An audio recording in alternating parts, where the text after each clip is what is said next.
Welcome, soul visionaries and potential soul visionaries.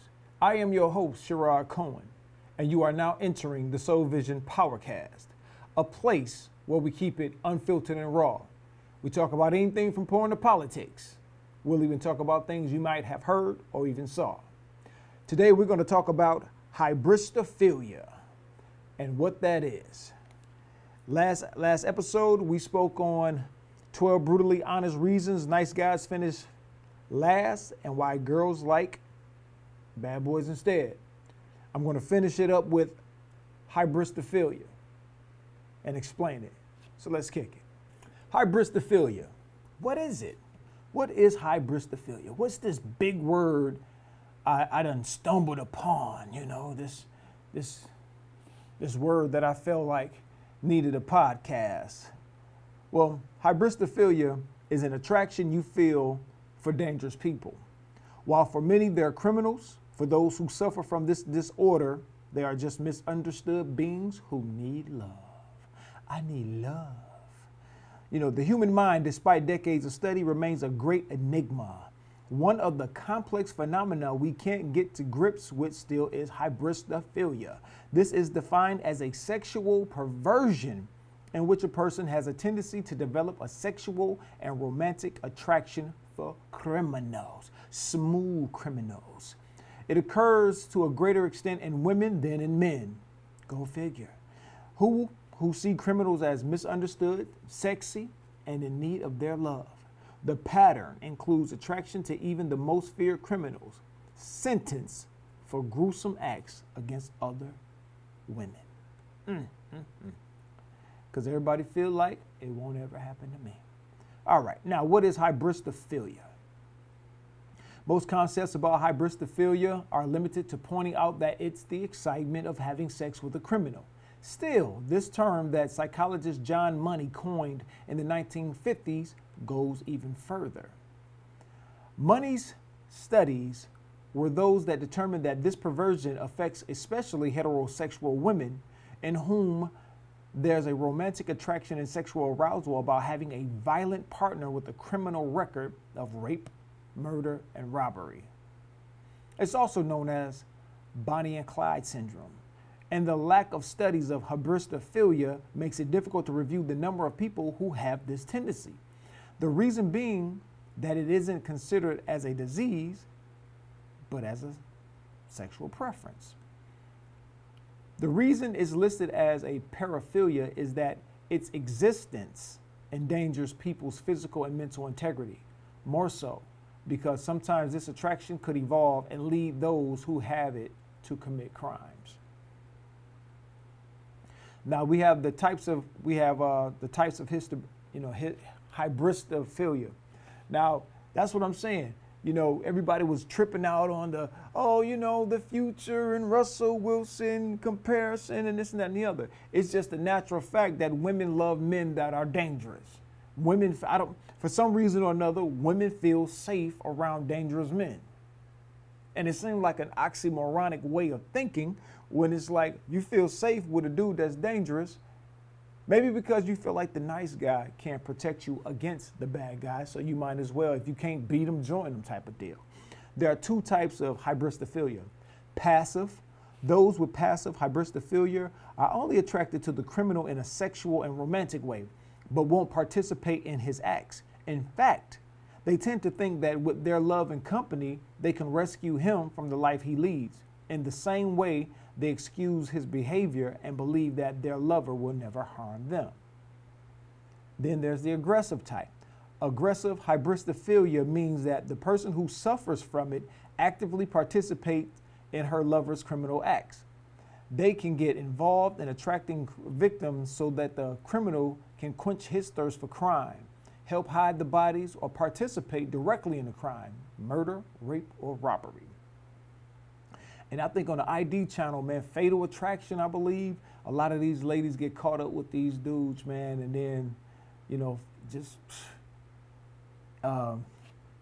find themselves participating in the life of crime with their mates. This person doesn't understand that the criminal is manipulating her, and she blindly believes in a love that doesn't exist because the lover usually has a psychopathic profile. They often seek to be loved and approved by the criminal. Now, here's the causes of his hybristophilia. The specific causes of hybristophilia are unclear. Everything about this paraphilia is complex and inaccurate, although among the possible causes we can find the following. History of abuse. Studies have shown that women who have a history of abuse in their childhood tend to choose sexual and romantic partners with a criminal and aggressive profile. This continues the pattern of abuse. Dark triad. The dark triad of personality refers to a combination of three personality traits: narcissism, Machiavellianism, and psychopathy, which are often attractive to some types of women. Men who develop this triad have a high tendency to become criminals. Social stereotypes. Consciously or not, society imposes stereotypes of how couples should be. One of the most common patterns lies in machismo, where it's common for the man to dominate in a relationship to the point of being aggressive.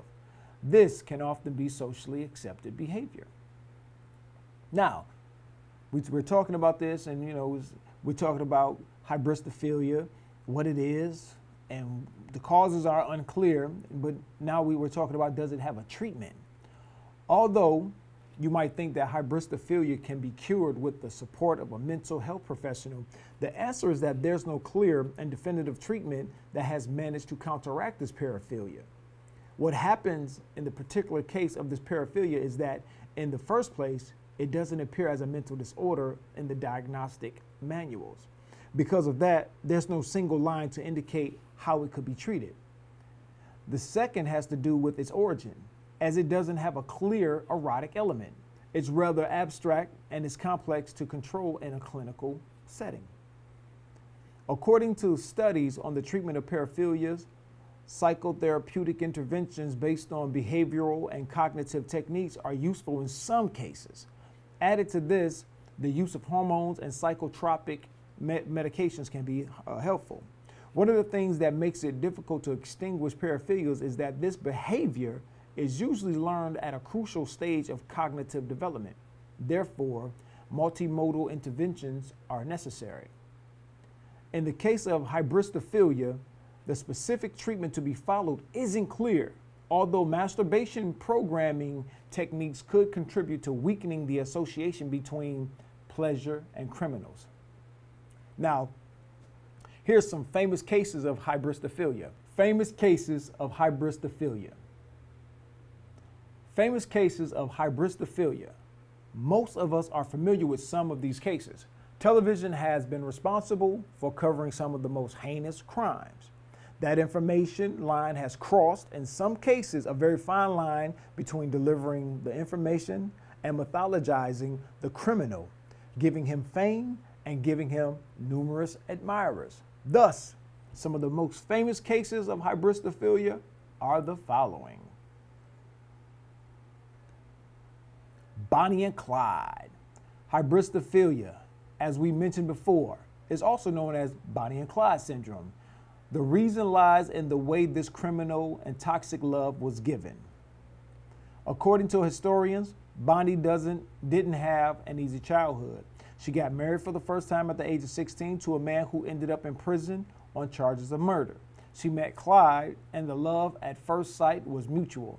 She left her criminal life as a thief to live as a normal couple, yet she couldn't hide her criminal nature. After spending a few years in prison for robbery, she got together with her lover and formed the band that made them so famous. In 1934, they were shot together. Charles Manson. Manson is another of the most famous criminals in the world. His childhood was always marked by crime. Around 1967, he took advantage of the hippie movement to establish himself as a guru who managed to gain a large number of followings, in particular women. The well-known Manson family became popular for the crimes they committed. The most famous and cruel was the murder, by order of Manson, of the model and actress Sharon Tate and her 8-month-old baby. Several members of the work team of the film director Roman Polanski died with her.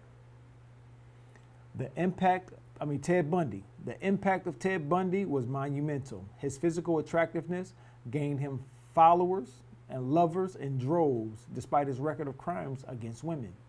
Bundy murdered an unknown number of girls, although he acknowledged 36 homicides. His popularity was such that he married an admirer whom he met through letters in jail after being convicted. Have you heard about hybristophilia? Perhaps you're familiar with the famous cases we mentioned, but not about their relationship to hybristophilia. As you can see, although it may seem absurd, many women are attracted to men with a criminal profile.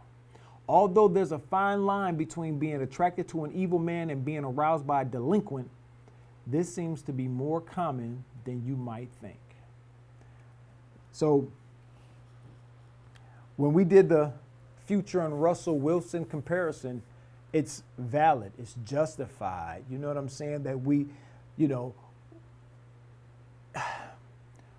women tend to not like the good guy. The good guy is boring. The good guy is predictable. The good guy doesn't take chances.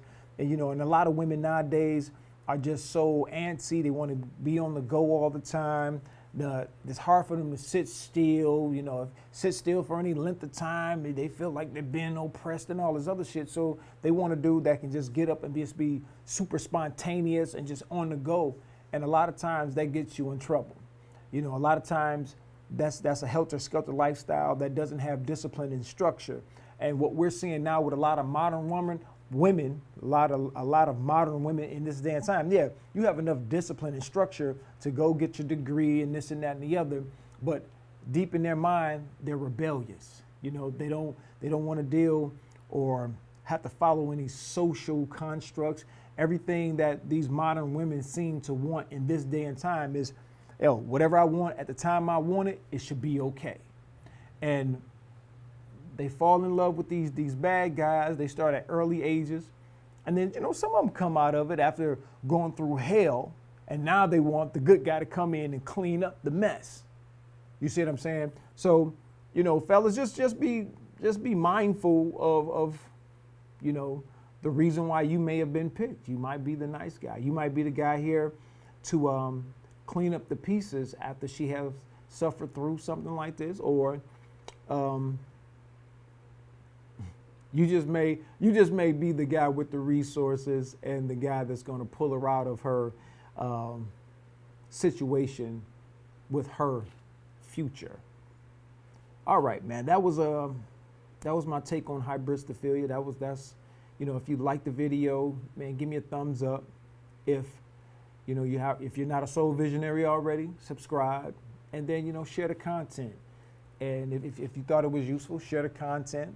Let other folks know so we can grow the community. And don't be afraid to put something in the comment section. I try to get back to those that's, if anybody comments, I do try to look from time to time to see what's down there and respond. And thank you for your attention, and have a good one.